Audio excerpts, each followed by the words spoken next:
electric charge, electric force and Coulomb force numerical we have already discussed in our previous video. In this video we are going to discuss what is meant by electric field lines and electric dipole, and we are going to do the important derivation which will come in the examination. Okay, so let us start with the first topic, that is the electric field. Now what is the electric field? Field is always a space, okay, space around a charge. So electric field is a space around a charge such that when another charge is brought in this space it will experience a force of attraction or repulsion. It means अगर हमारे पास कहीं positive charge होता है, कोई भी charge होता है, तो इसके अराउंड एक क्या बन जाती है, स्पेस बन जाती है. ठीक है, अब उस स्पेस में क्या होगा, उस स्पेस में ये होगा कि मैं कोई दूसरा चार्ज क्यों लेके आऊँ इस स्पेस में, तो या तो ये जो मेरा चार्ज पार्टिकल है ये फोर्स ऑफ अट्रैक्शन फील करेगा या तो रिपल्शन फील करेगा. तो वो जो स्पेस है जहाँ तक मेरा पार्टिकल जो है, जो मेरा चार्ज है वो फोर्स को फील कर पा रहा है, उस फोर्स को हम बोलेंगे, उस फील्ड को बोलेंगे electric field. Okay, electric field जो है वो हमेशा पॉजिटिव चार्ज से बाहर की तरफ निकलती है. ठीक है, इलेक्ट्रिक फील्ड लाइंस, और जो नेगेटिव चार्ज है उसमें हमेशा क्या करती है, एंटर करती है. तो हम कह सकते हैं इलेक्ट्रिक फील्ड की जो डायरेक्शन है वो पॉजिटिव से लेकर नेगेटिव तक होती है. ठीक है, नेक्स्ट टॉपिक है इलेक्ट्रिक फील्ड इंटेंसिटी. अब इलेक्ट्रिक फील्ड इंटेंसिटी क्या है, देखो इलेक्ट्रिक फील्ड इंटेंसिटी कि किसी पॉइंट पे कितनी ज़्यादा फोर्स ऑफ अट्रैक्शन या रिपल्शन कोई भी चार्ज पार्टिकल फील कर पा रहे हैं. जैसे कि the electric field intensity E at any point in electrostatic field is defined as the force experience by per unit test charge placed in that point. For example, अगर मैं यहाँ पे कोई टेस्ट चार्ज रखती हूँ जो कि यूनिट चार्ज है, ठीक है, अगर यहाँ पे मैं वो कितनी फोर्स फील कर पा रहा है उसको हम बोलते हैं इलेक्ट्रिक फील्ड इंटेंसिटी. जितना चार्ज पार्टिकल पास होगा, ठीक है, मान लेते हैं ये हमारे पास इलेक्ट्रिक फील्ड की स्पेस है, जितना मेरा चार्ज पार्टिकल पास होगा उतनी ज़्यादा वो फोर्स को फील कर पाएगा. जितना वो दूर होगा उतनी जो फोर्स वो फील करेगा वो क्या करेगा, कम फोर्स फील करता जाएगा.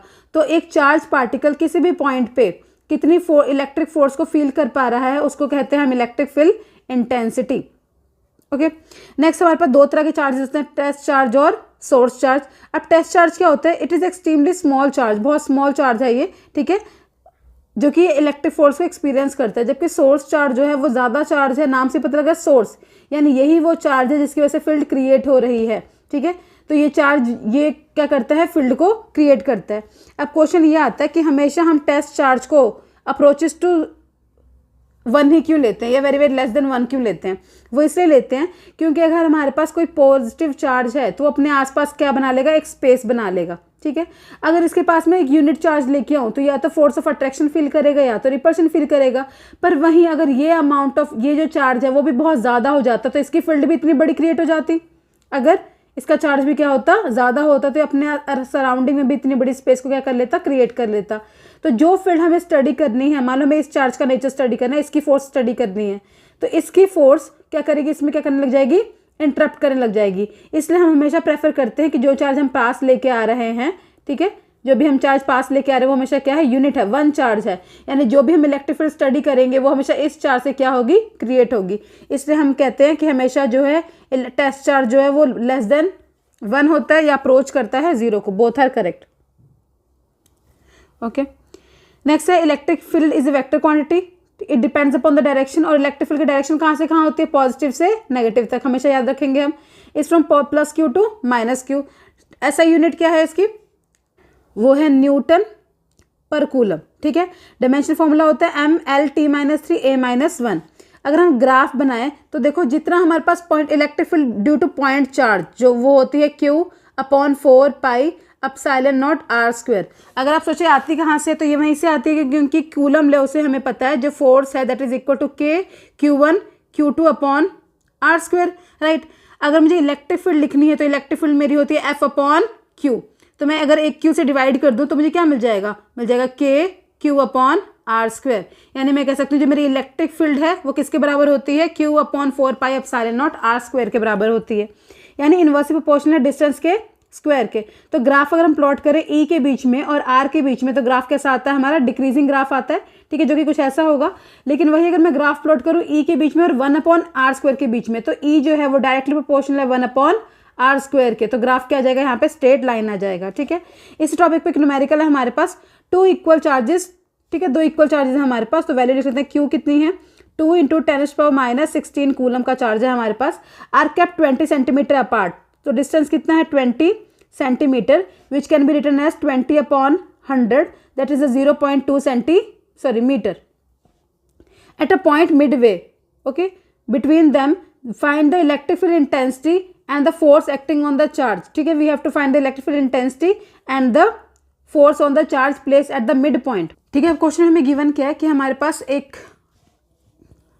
लेंथ है, ठीक है, यहाँ पे दो चार्जेस हैं, ये मान लेते हैं मैं Q1 और ये मैंने मान लिया Q2. इसके मिड पॉइंट पे कोई चार्ज रखा है मैंने, मान लो वो स्मॉल q रखा है, ठीक है, क्योंकि मिड पॉइंट पे रखा है और ये प्लस चार्ज है, तो इसकी वजह से डायरेक्शन होगी वो इस तरफ होगी इलेक्ट्रिक फील्ड की, क्योंकि इलेक्ट्रिक फील्ड डायरेक्शन कहाँ से थे, पॉजिटिव से नेगेटिव तक. वैसे इसकी वजह से जो डायरेक्शन होगी वो कहाँ से होगी, इस तरफ होगी. अब क्योंकि इन दोनों में का चार्ज सेम है, इन दोनों के बीच का डिस्टेंस भी सेम है, 0.1 और 0.1. डिस्टेंस भी सेम है, चार्ज भी सेम है, पर डायरेक्शन क्या है, ऑपोजिट. तो नेट इलेक्ट्रिक फील्ड जो एक्सपीरियंस करेगा वो कितना एक्सपीरियंस करेगा, 0. ठीक है, क्योंकि इलेक्ट्रिक फील्ड 0 आ जाएगी, क्योंकि डायरेक्शन क्या है, ऑपोजिट है, इसलिए. तो फोर्स क्या होती है, फोर्स होती है E इंटू क्यू के बराबर. ठीक है, तो E क्योंकि 0 है तो फोर्स भी क्या हो जाएगी, 0. यानी जो चार्ज पार्टिकल है ना ही वो कोई फोर्स फील करेगा, ना ही वो कोई इलेक्ट्रिक फील्ड को एक्सपीरियंस करेगा. नेक्स्ट हमारे पास है physical significance of electric field. अब इलेक्ट्रिक फील्ड की फिजिकल सिग्निफिकेंस क्या है, क्यों जरूरी है इसको पढ़ना, तो देखो क्या करता है, इलेक्ट्रिक फील्ड जो है वो ट्रांसपोर्टेशन ऑफ एनर्जी का काम करता है. एनर्जी एक सिस्टम से एक बॉडी से दूसरे बॉडी पे क्या होती है, okay. So physical significance of electric field, this field is capable of transporting energy and दस अ फिजिकल क्वांटिटी. तो ये क्या करती है, ये काम करती है एनर्जी को ट्रांसफर करने का एक पॉइंट से दूसरे पॉइंट पे. ठीक है, अब इलेक्ट्रिक फील्ड लाइंस क्या होती है, देखो. अब इलेक्ट्रिक फील्ड तो एक स्पेस है अराउंड अ चार्ज. अब उस स्पेस को रिप्रेजेंट करने के लिए हमने क्या किया, एक इमेजिनरी पाथ ड्रॉ किया, इमेजिनरी लाइन ड्रॉ की, उसको बोल दी गई electric field lines. So electric field line starts from the positive charge, they are imaginary lines, okay, and start from positive charge and end on a negative charge indicating the direction of electric field. यानी जो हमारे पास electric field lines होती हैं उनका purpose होता है कि वो इलेक्ट्रिक फील्ड के डायरेक्शंस को बताती हैं. जब भी हमारे पास कहीं पॉजिटिव चार्ज आएगा तो पॉजिटिव चार्ज से हमेशा इलेक्ट्रिक फील्ड क्या करेगी, बाहर की तरफ निकलेगी. ठीक है, अगर वही हमारे पास कहीं नेगेटिव चार्ज आ रहा है तो नेगेटिव चार्ज की वजह से हमेशा क्या होती है, अंदर की तरफ क्या करती है, एंटर करती है. ठीक है, वही अगर हमारे सिस्टम में दोनों चार्ज प्रेजेंट हो, पॉजिटिव और नेगेटिव भी, तो पॉजिटिव से शुरू होगी और कहाँ जाएगी, नेगेटिव पे. यहाँ पे पॉजिटिव से शुरू हो रही है, कहाँ पे जा रही है, नेगेटिव है. Positive to negative, positive to negative. ठीक है, नेगेटिव में हमेशा एंटर करती है, इससे हमेशा एरो टूवर्ड्स बनता है, और पॉजिटिव से हमेशा बाहर निकलती है, तो एरो हमेशा क्या बनता है, अवे बनता है. ठीक है, नेक्स्ट हमारे पास electric field lines for object with unequal amount of charge. अगर इक्वल अमाउंट ऑफ चार्ज है तो न्यूट्रल पॉइंट सेंटर में आता है. न्यूट्रल पॉइंट कौन सा पॉइंट है, जहाँ पे नेट इलेक्ट्रिक फील्ड क्या हो जाती है, 0, उसको बोलते हैं न्यूट्रल पॉइंट. ठीक है, तो अगर हमारे पास इक्वल चार्ज है तो इक्वल चार्ज के लिए जो न्यूट्रल पॉइंट आएगा वो सेंटर में आएगा, जहाँ पे कोई भी इलेक्ट्रिक फील्ड लाइंस नहीं होगी. लेकिन वही अगर हमारे पास जो चार्ज है, जो अमाउंट ऑफ चार्ज है वो इक्वल नहीं है, अनइक्वल है, तब क्या फर्क पड़ेगा. देखो यहाँ पे हमारे पास पॉजिटिव चार्ज है, यहाँ पे हमारे पास ये भी पॉजिटिव चार्ज है, सेम चार्जेस हैं, यानी हमारे पास रिपल्शन होगी फोर्स की. ये इलेक्ट्रिक फील्ड लाइंस भी इससे बाहर निकलेंगी, इससे इलेक्ट्रिक फील्ड लाइंस भी क्या करेंगी, बाहर निकलेंगी. पर क्योंकि इस पे चार्ज ज़्यादा है, मान लेते हैं 5 कूलम का चार्ज है इस पे, इसके मान लेते हैं 2 कूलम का चार्ज है. ठीक है, अब क्योंकि इस पे चार्ज ज़्यादा तो इससे ज़्यादा इलेक्ट्रिक फील्ड लाइंस बाहर निकल रही हैं, इस पे चार्ज कम है तो इससे कम इलेक्ट्रिक फील्ड लाइंस बाहर निकल रही हैं. तो जो न्यूट्रल पॉइंट है, यानी ऐसा पॉइंट जहाँ पे इलेक्ट्रिक फील्ड क्या हो जाएगी, 0 हो जाती है. ठीक है, 0 नहीं मतलब मिनिमम हो जाती है, दोनों की वजह से कैंसिल हो जाएगी, जो वो कहाँ लाई करता है, टुवर्ड्स द हमेशा लेसर चार्ज. जो लेसर चार्ज होगा हमेशा न्यूट्रल पॉइंट उसकी तरफ ही लाई करेगा. यहाँ पे याद रखने वाली चीज़ ये है कि इलेक्ट्रिक फील्ड जो है वो कभी भी 0 नहीं होती है. ठीक है, मिनिमम हो सकती है, अप्रोच कर सकती है 0 पे, पर कभी भी 0 नहीं हो सकती. ठीक है, हमेशा हमारे पास कोई ना कोई पॉजिटिव चार्ज है उससे बाहर निकल रही है, और नेगेटिव चार्ज में हमेशा क्या करेगी, एंटर करेगी. Electric field lines can not be 0. अब यहाँ पे हमारे पास नेगेटिव है, ये भी नेगेटिव है. अब यहाँ पे हमें दिख रहा है कि इसकी स्ट्रेंथ ज़्यादा है, क्योंकि इससे ज़्यादा इलेक्ट्रिक फील्ड लाइंस अंदर एंटर कर रही है इसमें, और इसमें कम एंटर कर रही है, तो इसकी स्ट्रेंथ क्या है, कम है. तो हमेशा याद रखो, जिसका मैग्नीट्यूड कम होगा, साइन जिसका मैग्नीट्यूड क्या होगा, कम होगा. अगर मैं बोलूँ कि मेरे पास -1 कूलम है और ये बोलूँ कि मेरे पास 3 कूलम है इमेजिनरी. ठीक है, तो मैं क्या करूँगी, यहाँ से जो लाइनें हैं वो बाहर निकल रही हैं, एंटर कर रही है, यहाँ से भी एंटर कर रही है. ठीक है, पर क्योंकि इसका मैग्नीट्यूड ज़्यादा है, इसका मैग्नीट्यूड कम है, तो न्यूट्रल पॉइंट कहाँ लाई करेगा, always towards the lesser charge. ठीक है, अब यहाँ पे हमारे पास क्या है कि पॉजिटिव चार्ज है, यहाँ पे क्या है, नेगेटिव चार्ज. तो पॉजिटिव चार्ज से एंटर कर रही है और नेगेटिव चार्ज पॉजिटिव चार्ज से बाहर निकल रही हैं, और नेगेटिव चार्ज में क्या कर रही हैं, इलेक्ट्रिक फील्ड लाइंस क्या कर रही हैं, एंटर कर रही हैं, ठीक है। तो कुछ हमारे पास ऐसा सा पैटर्न बनता है। अगर वही हमारे पास पॉजिटिव चार्ज ज़्यादा है और नेगेटिव चार्ज कम है तो पॉजिटिव से ज़्यादा इलेक्ट्रिक फील्ड लाइन बाहर निकलेंगी और नेगेटिव में कम इलेक्ट्रिक फील्ड लाइन्स क्या करेंगी, एंटर करेंगी, ठीक है। नेक्स्ट हमारा टॉपिक है properties of electric field lines. अब इलेक्ट्रिक फील्ड लाइंस की प्रॉपर्टीज कौन कौन सी होती है। पहली प्रॉपर्टी है हमारे पास electric field line start from a positive charge and end to the negative charge, पहले एक्सप्लेन कर दिया मैंने, ठीक है। Next the direction of electric field at any point is tangent to the electric field line. It means कि अगर मैं अपनी इलेक्ट्रिक फील्ड लाइंस पे क्या ड्रॉ करूँ, टेंजेंट ड्रॉ करूँ, मान लो टेंजेंट ड्रॉ किया मैंने, तो ये टेंजेंट क्या रिप्रेजेंट करेगा, रिप्रेजेंट करेगा डायरेक्शन ऑफ इलेक्ट्रिक फील्ड। कोई भी हमारे पास कर्व होगी उस पर जो टेंजेंट होगा वो क्या रिप्रेजेंट करेगा, डायरेक्शन ऑफ इलेक्ट्रिक फील्ड, ठीक है। अब यहाँ पे क्वेश्चन आता है why two electric field lines can not intersect each other, कि दो इलेक्ट्रिक फील्ड लाइन्स जो है वो इंटरसेक्ट क्यों नहीं कर पाती है। तो रीजन यही है क्योंकि हमें पता है अगर दो टेंजेंट, ये टेंजेंट है और एक टेंजेंट ये है, तो इसका टेंजेंट रिप्रेजेंट करेगा कि इलेक्ट्रिक फील्ड की डायरेक्शन तो इस तरफ है, वहीं इसका टेंजेंट रिप्रेजेंट करेगा कि इलेक्ट्रिक फील्ड लाइन्स का है इस तरफ है, इन केस अगर दो लाइनें इंटरसेक्ट करती होंगी तो, राइट। तो क्योंकि हमें पता है इलेक्ट्रिक फील्ड तो एक ही है और उसकी डायरेक्शन कहाँ से कहाँ होती है, पॉजिटिव से नेगेटिव तक, तो एक इलेक्ट्रिक फील्ड लाइन्स की कभी भी दो डायरेक्शन पॉसिबल नहीं होती हैं, इसलिए कभी भी टेंजेंट इंटरसेक्ट नहीं करते। तो आंसर है इसका electric field lines never intersect और cross each other because this would imply that there are two different directions of electric field which is impossible, therefore they cannot intersect each other.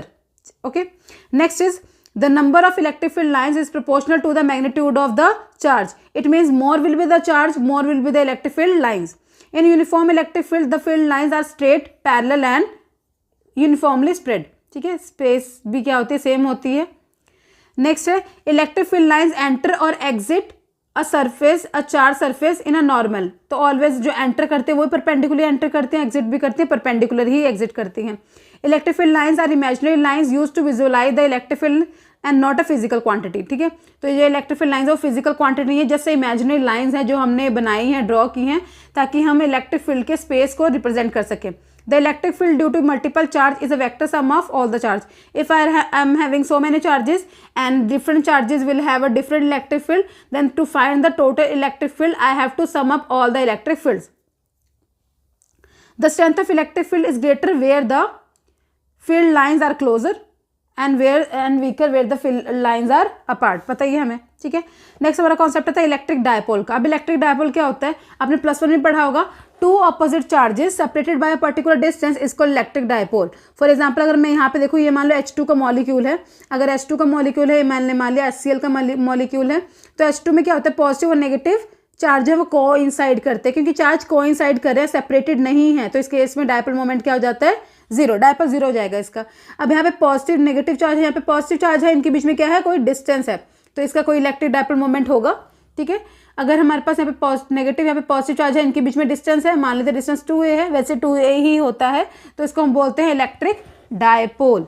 ठीक है, in the absence of electric field, मान लेते हैं कोई object है, in the absence of electric field उसके positive और negative charge क्या कर रहे हैं, कोइंसाइड कर रहे हैं। ठीक है, जैसे ही आप उस चीज को इलेक्ट्रिक फील्ड में रखोगे, इलेक्ट्रिक फील्ड कहाँ स्टार्ट होते हैं, पॉजिटिव से नेगेटिव तक, मैंने इसको रखा। ठीक है, अब धीरे धीरे क्या होगा, देखो इसके अंदर के जो नेगेटिव मॉलिक्यूल थे वो यहाँ खींचने लग जाएंगे। ठीक है, जो पॉजिटिव मॉलिक्यूल थे वो इस तरफ खींचने लग जाएंगे, तो इसकी शेप इससे ये ना रहे कि क्या बन जाएगी, चेंज हो जाएगी, और वो कुछ कैसे बन जाएगी, ऐसे से बन जाएगी। ठीक है, तो इस तरह के डायपोल मोमेंट को हम बोलते हैं, यहाँ पे नेगेटिव आ जाएगा क्योंकि यहाँ पे पॉजिटिव है, यहाँ पे क्या जाएगा नेगेटिव, यहाँ पे नेगेटिव है तो क्या आ जाएगा पॉजिटिव। इस तरह के डायपोल मोमेंट को हम बोलते हैं इंड्यूस्ड डायपोल मोमेंट, और फिनोमिना को हम बोलते हैं पोलराइजेशन। ओके, कि जब भी हम किसी भी अब चार्ज बॉडी को, जो कि बॉडी अभी न्यूट्रल है, उसको इलेक्ट्रिक फील्ड में रखें तो उसके पॉजिटिव नेगेटिव चार्ज जो है वो सेपरेट हो जाते हैं। This phenomena is called polarisation. Now electric dipole moment, ये रिप्रेजेंटेशन है। ठीक है, it is a magnitude of a product of either charge and the distance between them. तो जो डायपोल मोमेंट होता है वो होता है product of either charge into the distance between them, और ये हमेशा पॉजिटिव ही होती है, चाहे आपके पास चार्ज पॉजिटिव है या नेगेटिव है, और distance between the two charges is always 2a। Okay, mid point पे हमारे पास नेट क्या हो जाती है, इलेक्ट्रिक फील्ड जीरो हो जाती है। ठीक है, नेट चार्ज जीरो हो जाता है मिड पॉइंट पे, पर इलेक्ट्रिक फील्ड जीरो नहीं होती। नेक्स्ट हमारा direction of dipole moment is from negative to positive, हमेशा डायरेक्शन कहाँ से होते हैं, नेगेटिव से पॉजिटिव तक। नेक्स्ट है ऐसा यूनिट क्या है, कूलम मीटर, यहाँ पे कूलम है और मीटर है। डायमेंशन फॉर्मूला होता है ATM, एम्पियर टाइम और मीटर।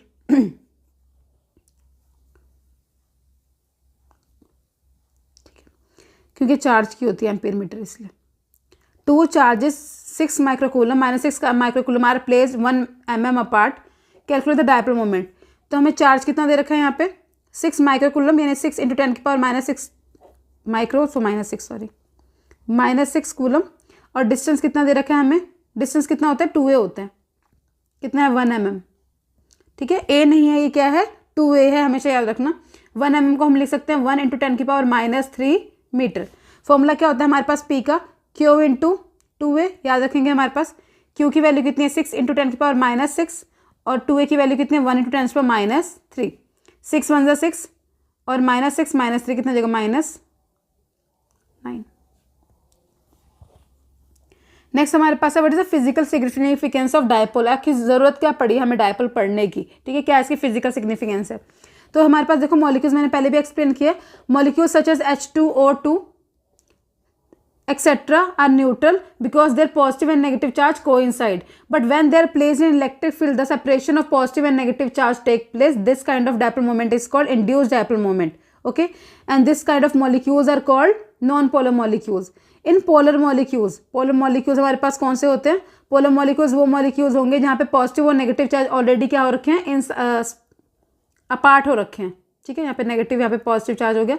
ऐसे जो मॉलिक्यूल्स होते हैं इनका डायपोल मोमेंट परमानेंट होता है, फॉर एग्जांपल HCl और NH3। तो हमारे पास मटेरियल कैसा है, पोलर है या नॉन पोलर है, इसको फाइंड करने के लिए हम क्या निकालते हैं, इलेक्ट्रिक डायपोल, इंपॉर्टेंट होता है हमारे पास। नेक्स्ट हमारी डेरिवेशन है electric field on axial line of electric dipole. Now what is meant by axial line, it is the same line at which the dipole is placed. So our dipole is AB, charge at A is -q, charge at B is q, and the distance between A B is 2a. We have to find the electric field intensity at point P, which is at distance r from the center of dipole, okay, and the distance of B and P is r minus a. Distance of A and P, this part is OP is r, OP is equal to r, so my AP will be equal to r plus a, okay. Now we know that the electric field due to point charge, it is equal to k q upon r square, right, which is equal to q upon 4 pi epsilon naught r square. Now we have to find electric field at point P due to A, right. So the formula will be k and the charge on q is -q, right, and the distance between P and A is r plus a whole square. Now the direction of this electric field will be from positive to negative. Since q is a negative, so the direction will be P to A, so it is along P to A, right. So our equation 1 will be EPA is equal to minus sign, we will not consider the sign here, we will simply write k q upon r plus a whole square, okay. Next we have to find electric field at point P due to B, okay. B पे charge कितना हमारे पास q, so k q upon the distance between B and P is r minus a whole square and it is along, देखो P पे कौन सा charge है plus Q और P पे हमें पता नहीं कोई चार्ज, तो B से हमें हमेशा पता है कि जो इलेक्ट्रिक फील्ड लाइंस है वो पॉजिटिव चार्ज से बाहर निकलती हैं, तो it will be along B to P, so will write along B to P, ठीक है। तो हम देख सकते हैं देखो एक इलेक्ट्रिक फील्ड जो आई हमारी उसकी डायरेक्शन यहाँ से यहाँ तक थी, P से A और एक आई P से B, ठीक है। दोनों डायरेक्शन क्या है, आपस में क्या है, ऑपोजिट है, ठीक है। तो हमारे पास नेट इलेक्ट्रिक फील्ड कितनी होगी, E resultant will be equal to E, ठीक है, जिसका डिनोमिनेटर बड़ा होगा बेटा, ठीक है, वो वैल्यू एक्चुअल में क्या होगी, छोटी होगी। तो यहाँ पे देखो r प्लस ए आ रहा है, इसका डिनोमिनेटर क्या है, बड़ा, यानी एक्चुअल में ये वैल्यू क्या है, छोटी है।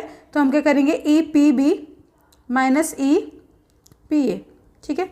वैल्यूज पुट करो यहाँ पे, k q upon r minus a whole square minus k Q upon R plus A whole square. Now we can take common K. Q is common. क्या बचेगा हमारे पास यहाँ पे 1 अपॉन आर माइनस ए का whole square 1 upon r plus a का whole square. ठीक है, आप करेंगे यहाँ पे क्रॉस मल्टीप्लाई तो यहाँ पे हमें मिलेगा K बाहर आ गया, Q बाहर आ गया. हमारे पास अंदर क्या बच जाएगा, देखो ए स्क्वायर और बी स्क्वायर मल्टीप्लाई हो जाएंगे तो कितना हो जाएगा ए माइनस बी ए प्लस बी. तो ये बन जाएगा ए स्क्वायर माइनस बी स्क्वायर का होल स्क्वायर, क्योंकि ये है ए माइनस बी, ये है ए प्लस बी, दोनों को मल्टीप्लाई करेंगे तो ए स्क्वायर माइनस बी स्क्वायर और ऊपर तो होल स्क्वायर रहेगा ही. ठीक है, अब ये चीज़ इधर जाएगी तो यहाँ पे मिलेगा ए आर प्लस ए का होल स्क्वायर और यहाँ क्या मिल जाएगा आर माइनस ए का होल स्क्वायर. ठीक है, अब यहाँ पे आपको दिख रहा है ए स्क्वायर माइनस बी स्क्वायर है तो क्या बन जाएगा फॉर्मूला, एक बार इन दोनों को प्लस में लिख देंगे हम r plus a plus r minus a और एक बार इसको लिख देंगे माइनस में r plus a minus r plus a. यहाँ से कैंसिल हो जाएगा ए से ए और यहाँ पे कैंसिल हो जाएगा आर से आर. ठीक है, नीचे हमारे पास क्या है r square minus a square का whole square. Now k is common, q is common, r plus r 2r and a plus a 2a upon r square minus a square whole square. Okay, अब हम q और 2a को क्या करेंगे combine करेंगे तो हमें मिल जाएगा k. ठीक है, 2 साइन में बाहर निकाल लेती हूँ, ये मिल जाएगा q, ये आ जाएगा सर 2a, ये चीज़ मैंने पर एक साथ लिख ली. यहाँ पे क्या आ जाएगा मेरे पास r और नीचे है मेरे पास r square minus a square का होल स्क्वायर. अब q इंटू 2a क्या होता है, ये होता है dipole moment which is equal to p. तो हमारा आंसर आएगा 2k p r upon r square minus a square का होल स्क्वायर. ठीक है, अगर मैं बोलूँ कि मेरा डायपोल बहुत छोटा है तो a की वैल्यू जो होगी वो बहुत बहुत कम होगी r से, तो मैं क्या करूँगी a को क्या कर दूँगी निगलेक्ट कर दूँगी. ठीक है, अगर a निगलेक्ट हो जाएगा तो हमारे पास यहाँ पे क्या आंसर आ जाएगा, देखो यहाँ पे सॉल्व कर देती हूँ. यहाँ पे हमारे पास आंसर आ जाएगा 2k p r और नीचे कितना आ जाएगा मेरे पास r की पावर 4, r से r कैंसिल तो मिलेगा 2k p upon r cube which is equal to electric field due to on axial line. ठीक है, इंपॉर्टेंट रिजल्ट है, एग्जाम में पूछा भी जाता है बहुत बार. और इस k की वैल्यू कितनी होती है, इसकी वैल्यू होती है 4 pi epsilon not r cube. यहाँ पे कितना आ जाएगा हमारे पास p. Next most important derivation is electric field on equatorial line of electric dipole. Equatorial line कौन सी लाइन है, परपेंडिकुलर लाइन है जो कि एक्सिस से है. ठीक है, तो हमारे पास यहाँ पे डायपोल है, इस पे चार्ज यहाँ पे माइनस क्यू है, यहाँ पे है plus q. This is point A, this is point B and we have to find electric field at point P. Right, हमें पता है अगर ये सेंटर है ओ तो यहाँ से यहाँ तक का डिस्टेंस कितना होगा a, ऐसे ओ से लेकर बी तक का डिस्टेंस भी कितना होगा a, ओ से लेकर पी तक का डिस्टेंस कितना होगा r हमारा. ठीक है, ये एंगल कितने डिग्री का है 90 डिग्री का है. तो अगर मैं पाइथागोरस थ्योरम लगाऊं तो पाइथागोरस थ्योरम के according perpendicular square plus base square equal to hypotenuse square. तो अगर मैं ए पी की वैल्यू निकालूं तो मेरी ए पी की वैल्यू निकलेगी रूट में r square plus a square. ठीक है, ऐसे मेरे पास यहाँ पे वैल्यू कितनी आ जाएगी r square plus a square. तो मैं वैल्यूज लिख लेती हूँ पहले. मेरे पास ए पी की वैल्यू कितनी है रूट में r square plus a square. ऐसे मेरे पास बी पी की वैल्यू कितनी आ गई है r square plus a square. ठीक है, अब हमें क्या देखना है, देखो क्योंकि चार्ज माइनस का है तो हमेशा जो इलेक्ट्रिक फील्ड की डायरेक्शन होती है वो हमेशा क्या होती है माइनस चार्ज के टुवर्ड्स होती है. ठीक है, तो हमारे पास यहाँ पे इलेक्ट्रिक फील्ड की डायरेक्शन क्या हो जाएगी, ये हो जाएगी. अब यहाँ पे चार्ज क्या पॉजिटिव है तो पॉजिटिव चार्ज की वजह से इलेक्ट्रिक फील्ड की डायरेक्शन हमेशा अवे होती है. ठीक है, तो हमारे पास इलेक्ट्रिक फील्ड की डायरेक्शन कुछ इस तरह हो जाएगी. अब यहाँ पे देखो क्योंकि यहाँ पे जो हमारे पास एंगल बन रहा है वो बन रहा है थीटा. यहाँ से एंगल भी हमने मान लिया ये भी कितना है थीटा है. ठीक है, अब क्योंकि ये थीटा अगर मैं पैरेलल लाइन ड्रॉ करूँ ऐसे तो ये एंगल थीटा तो ये भी एंगल कितना थीटा. ठीक है, बट कौन से एंगल है ऑल्टरनेट एंगल है तो वैसे ये वाला एंगल भी कितना आएगा थीटा आएगा. नाउ ये लाइन और ये लाइन ठीक है दोनों का एंगल बना रही है और ये एंगल और ये वाला एंगल क्या होगा इक्वल होगा. क्यों, क्योंकि दोनों वर्टिकली ऑपोजिट एंगल्स हैं. ठीक है, अब हम ब्रेक करना स्टार्ट करते हैं. हम बात करते हैं कि इलेक्ट्रिक फील्ड यहाँ पे क्या है इवन है. अगर यहाँ पे इलेक्ट्रिक फील्ड ए की वजह से इवन है तो यहाँ पे मेरे पास इसका वेक्टर प्रोडक्ट क्या आएगा. ठीक है, हमें वेक्टर रिजोल्यूशन करनी पड़ेगी यहाँ पे. तो हमारे पास इस डायरेक्शन में जो इसका वेक्टर एक्ट करेगा वो करेगा इवन कॉस थीटा और परपेंडिकुलर वेक्टर जो होगा वो होगा इवन साइन थीटा. ठीक है, अगर मैं मानूँ कि जब मेरे पास बी है, बी चार्ज की वजह से, क्यू चार्ज की वजह से जो इलेक्ट्रिक फील्ड है वो अवे है, और इसको मैंने कंपोनेंट को मान लिया E2, तो E2 के भी दो कंपोनेंट रिजॉल्व होंगे, एक आएगा E2 कॉस थीटा और एक आएगा E2 sine theta.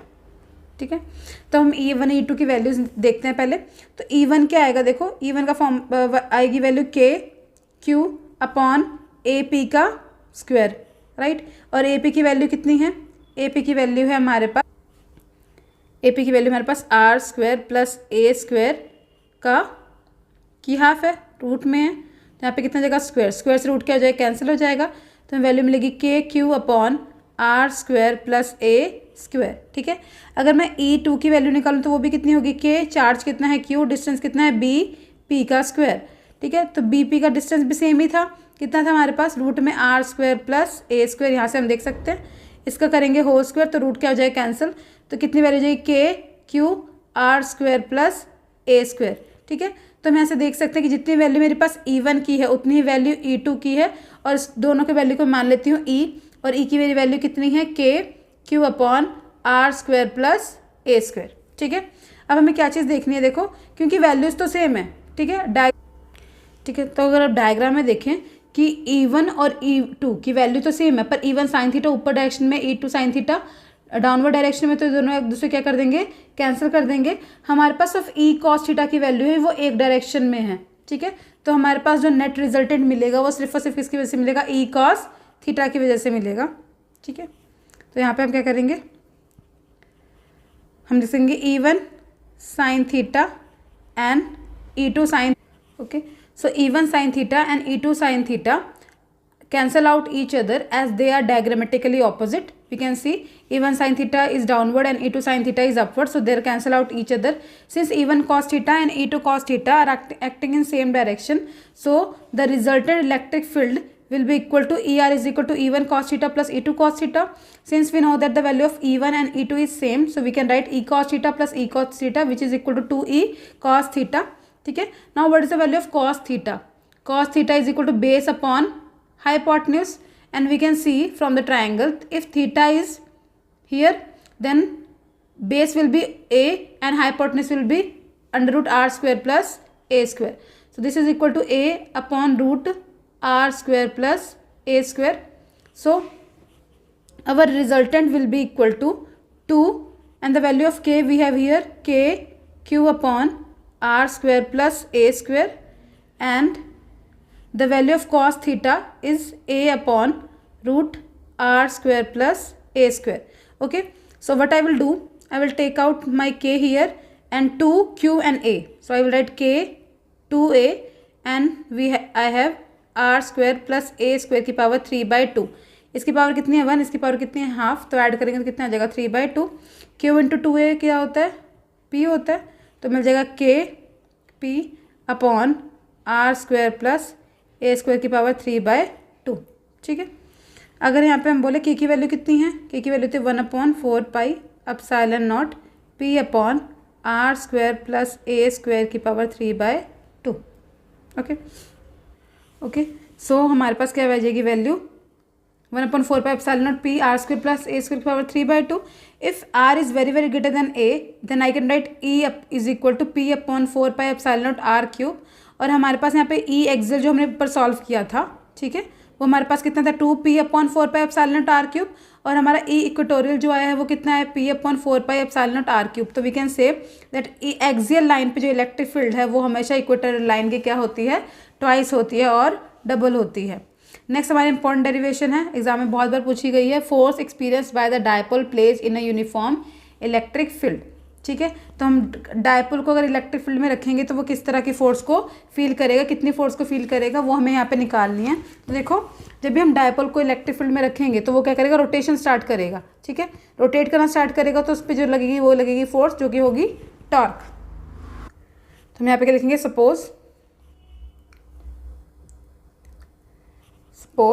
an electric dipole having dipole moment P makes an angle theta with field with field, ठीक है। टू चार्जेस एक्सपीरियंस्ड, दो चार्ज जो हैं वो सेम फोर्स एक्सपीरियंस करेंगे, experience two equal force, two equal forces and in opposite direction, opposite direction, ठीक है। सो F जो है वो किसके बराबर है, क्यू ई के, ठीक है। अगर मैं माइनस चार्ज की वजह से निकालूँ, नेगेटिव की वजह से, वो कितनी होगी माइनस क्यू ई, और पॉजिटिव की वजह से क्या होगी प्लस क्यू ई। तो एफ नेट जो आएगा, नेट फोर्स जो मेरे पास आएगी वो कितनी आ जाएगी, q E minus q E, so they cancel out each other, तो फोर्स कितनी हो जाएगी हमारे पास यहाँ पे 0 आ जाएगी, ठीक है। तो एज द, इसके बाद हम लिखेंगे as the two forces are equal and opposite, are equal and opposite, having different line of action, different lines of action, so they form couple, क्या बना देंगे वो कपल फॉर्मेशन कर देंगे, ठीक है। The magnitude of, the magnitude of the couple और torque, और टॉर्क इज गिवन बाय, ठीक है। तो जो टॉर्क आएगा हमारा वो किसके बराबर आएगा, वो force into arm of couple के बराबर आता है, ठीक है।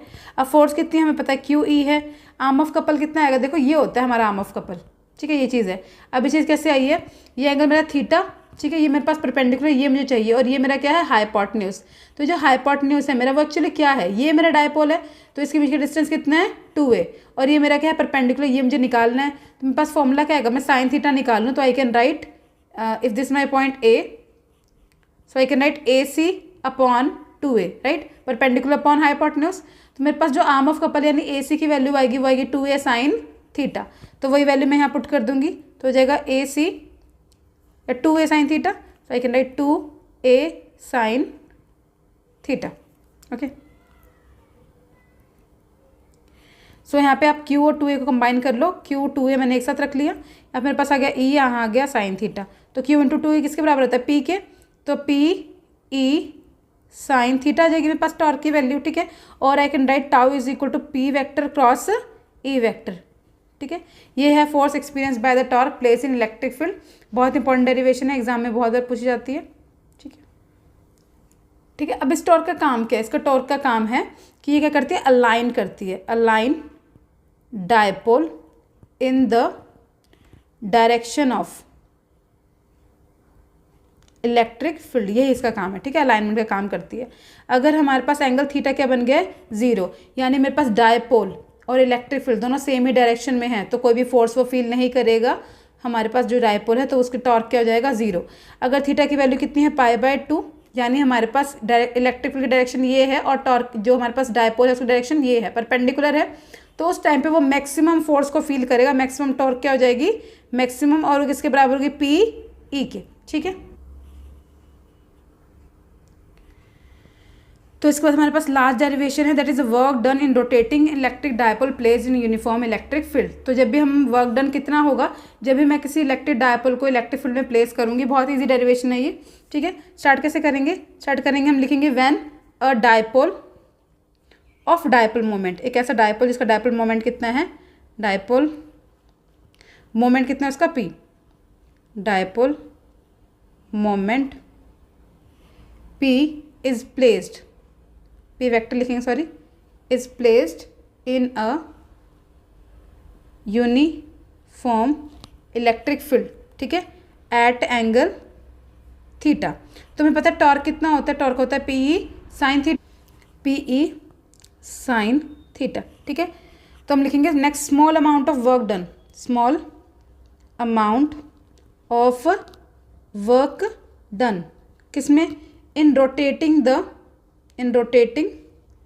द डायपोल, यानी डायपोल को रोटेट करने के लिए जो small amount of work done होगा वो किसके बराबर होगा, डी डब्ल्यू के, ठीक है। और रोटेशन कितने की होगी, डी थीटा की होगी, rotating dipole to d theta, ठीक है। तो हम वो क्या करेंगे, लिखेंगे p E sine theta d theta, ठीक है, इंटीग्रेट नहीं अभी करते हैं, P sin theta D sin theta हो जाएगा। Total work done in rotating dipole from θ1 to θ2, तो इंटीग्रेट कर देंगे। यहाँ पे कितना देगा DW, यहाँ पे आएगा θ1 to θ2 PE sine theta D theta. ठीक है, अब क्या होगा देखो, P बाहर E बाहर, साइन थीटा की इंटीग्रेशन कितनी होती है माइनस कॉस थीटा होती है। अपर लिमिट कितनी है θ2, लोअर कितनी है θ1। ठीक है, पुट करेंगे। सो PE माइनस साइन में बाहर निकाल लो, अपर लिमिट यानी कॉस θ2 माइनस कॉस θ1। ठीक है, ये हमारा आंसर आ जाएगा। इन केस अगर मैं बोलूँ कि मेरा θ2 जो है वो किसके बराबर है थीटा के, और θ1 किसके बराबर है 0, यानी मैं इंटीग्रेट कर रही हूँ 0 से लेकर थीटा तक, तो मेरा रिजल्ट क्या आएगा माइनस PE। ठीक है, ये कितना है थीटा और कितना है 0, तो कॉस्ट थीटा क्या जाएगा मेरा आंसर। और I can write my potential energy यानी work done is equal to minus PE P vector dot A vector. ठीक है, अब यहाँ पे मैं स्पेशल केसेस पूछ जाते हैं। पहला केस है हमारा when theta is equal to 0 degree then U is equal to minus of PE and value क्या है इसकी मिनिमम, यानी हमारे पास मिनिमम यानी सबसे कम जो है एनर्जी कब होती है डायपोल के पास, जब एंगल कितना होता है 0 डिग्री का होता है। ठीक है, जब थीटा की वैल्यू कितनी हो जाएगी 180 डिग्री, तो उस टाइम में सबसे ज़्यादा पोटेंशियल एनर्जी स्टोर रहती है डायपोल में, जो कि बराबर होती है मैक्सिमम के।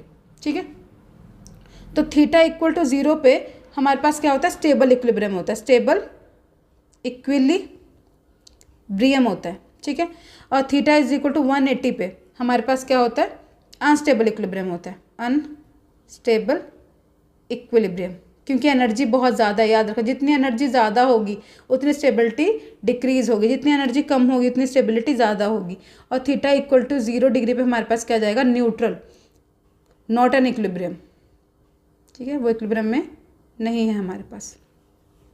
ओके, तो ये जो डेरिवेशन थी वो किसकी थी, सारे हमने इलेक्ट्रो डायपोल के डेरिवेशंस कर लिए हैं इस वीडियो में। इलेक्ट्रिक फील्ड लाइंस की property we have discuss all thing.